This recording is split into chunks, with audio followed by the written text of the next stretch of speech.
امام غزالی علیہ رحمہ نے فرمایا کہ جو راہ حق کا طالب ہے سب سے پہلے اسے علم کی گھاٹی کو پار کرنا ضروری ہے.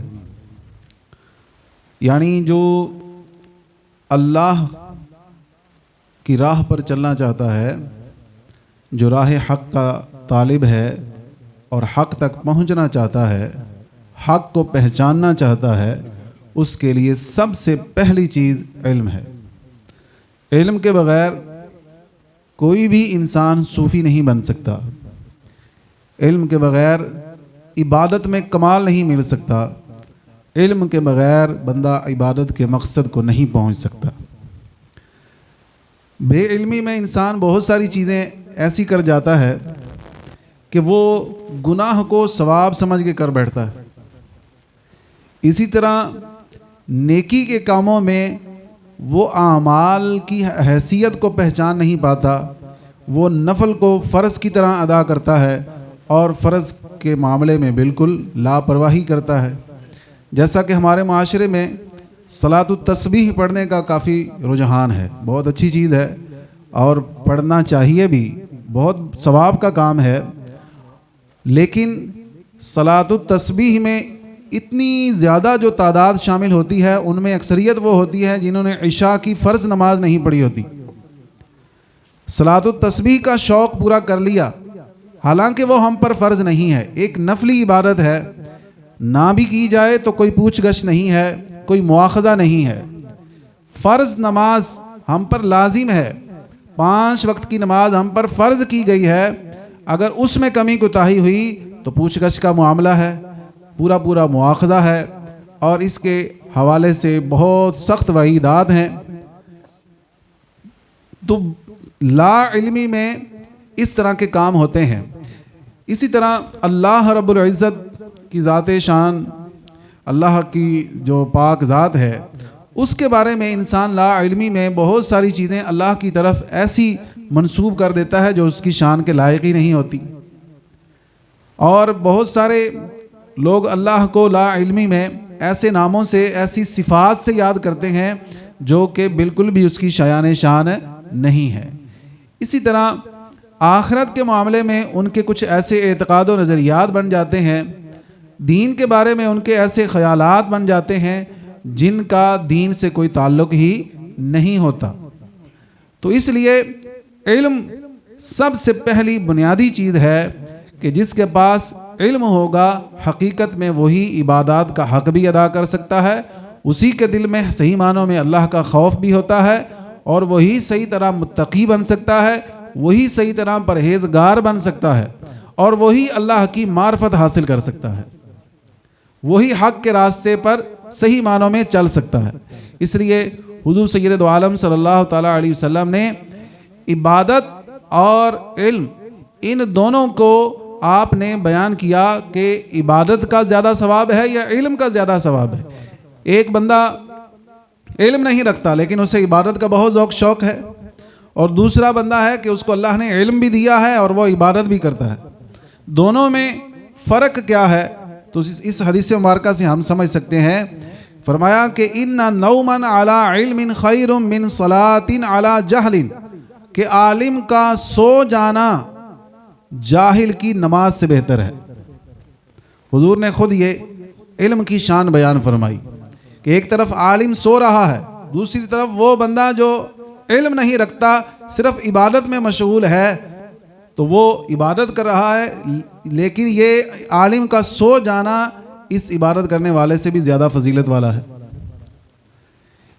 کیونکہ علم کے بغیر عمل کرنے والے کے اعمال اکثر بجائے درستی اور ثواب کے خراب اور باعث عذاب بن جاتے ہیں. علم کے بغیر وہ جن کو جو نیک اعمال بھی کر رہا ہوتا ہے، علم کے بغیر جب ان کی درستی نہیں ہوتی، وہ صحیح طرح ادا ہی نہیں کرتا، اور اس میں وہ ایسے افعال کر جاتا ہے کہ جو بجائے ثواب کے الٹا باعث عذاب بن جاتے ہیں. تو علم کی شان میں حضور نبی کریم رؤوف الرحیم صلی اللہ علیہ وسلم نے یہ بھی فرمایا، انہ یلہمہ السعداء ویحرمہ الاشقیاء. فرمایا علم سعادت مندوں کو نصیب ہوتا ہے اور بد نصیب لوگ اس نعمت سے محروم رہتے ہیں۔ تو اس لیے اگر ہم اپنی عبادات کو صحیح طرح ادا کرنا چاہتے ہیں، صرف عبادات ہی نہیں، معاملات ہیں، احکام ہیں اور اعتقادات ہیں، ان سب چیزوں میں اگر ہم صحیح معنوں میں اللہ کی معرفت حاصل کرنا چاہتے ہیں اور ان تمام چیزوں میں ہم غلطیوں سے بچنا چاہتے ہیں، تو پھر ہمیں علم سیکھنا ہوگا، ہمیں علم کی جستجو کرنی ہوگی اور علم کے لیے کوشش کرنی ہوگی۔ بغیر علم کے ہم کبھی بھی صحیح عبادت کر ہی نہیں سکتے۔ آپ قرآن پاک پڑھنے کی مثال لے لیں کہ جو بندہ بغیر علم کے قرآن پڑھتا ہے، جس کے تلفظ صحیح نہیں ہے، جو لحن جلی کے ساتھ قرآن پاک پڑھ رہا ہے، تو حضور سید دو عالم صلی اللہ علیہ وسلم کے فرمان کے مطابق قرآن اس پر لعنت کرتا ہے۔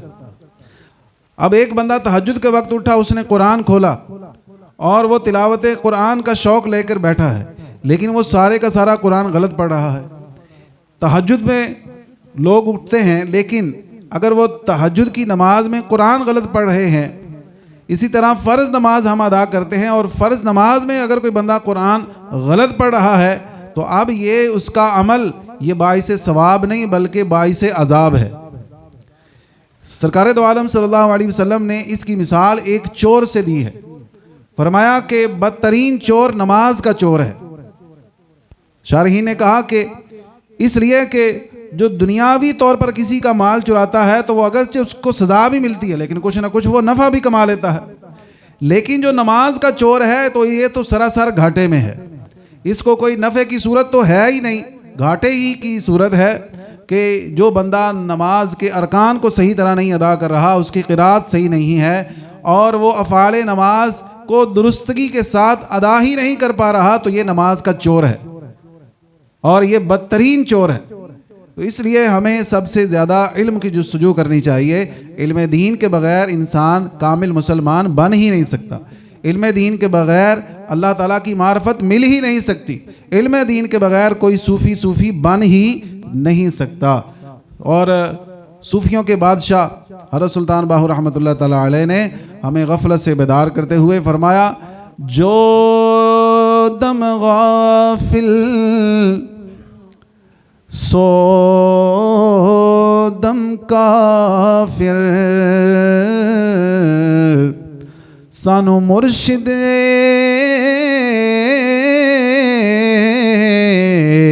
پڑھایا ہو۔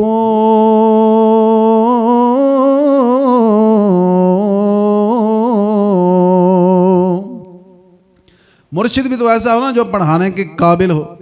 جب مرشد صاحب خود سوٹے لگا رہے ہیں، بھنگ پی رہے ہیں، تو پھر ایسا مرشد جو اس کے مرید ہوں گے تو ان کو بھی وہ دوزخ کے راستے پہ چلائے گا، کبھی بھی وہ صراط مستقیم پر چل ہی نہیں سکتے، کیونکہ چلانے والا خود جاہل ہے، چلانے والا خود لا علم ہے اور وہ اسلام کی روح سے واقف ہی نہیں ہے کہ اسلام کے احکام کیا ہیں، عبادات کے معاملات کیا ہیں، وہ ان چیزوں سے واقف ہی نہیں ہے، تو وہ خود بھی جاہل ہے اور اپنے پیچھے چلنے والوں کو بھی وہ گمراہی کے گھڑے میں دھکیل دے گا۔ تو آپ نے فرمایا، سنیا سخن گیا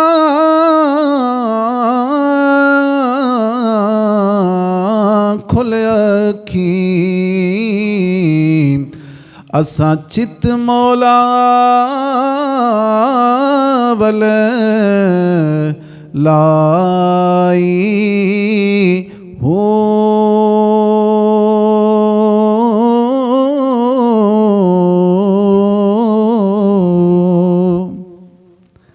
تو یہ تصوف کے بادشاہ کی باتیں ہیں کہ ہمارے بزرگان دین ہمیں علم کا راستہ بتا کے گئے ہیں، خود بھی انہوں نے علم پڑھا اور اپنے محبین کو اور اپنے مریدوں کو، اپنے چاہنے والوں کو بھی انہوں نے سب سے پہلے علم حاصل کرنے کا درس دیا۔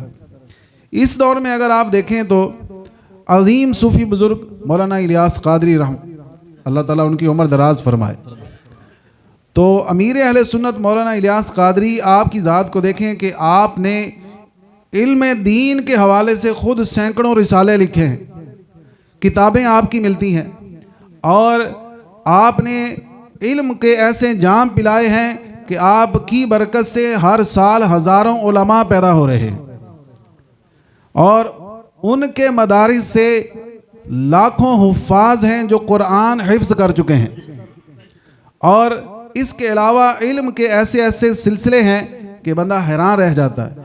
آپ کے پاس کلاس جوائن کرنے کا ٹائم نہیں ہے، آپ آن لائن پڑھ سکتے ہیں۔ تو امیر اہل سنت مولانا الیاس قادری اس دور کے عظیم صوفی ہیں، اور آپ نے صحیح معنوں میں تصوف کا حق ادا کیا ہے کہ آپ خود بھی بہت بڑے علم رکھنے والے ہیں اور بہت بڑے عالم ہیں، اور اپنے چاہنے والوں کو بھی آپ نے علم کے جام پلائے ہیں۔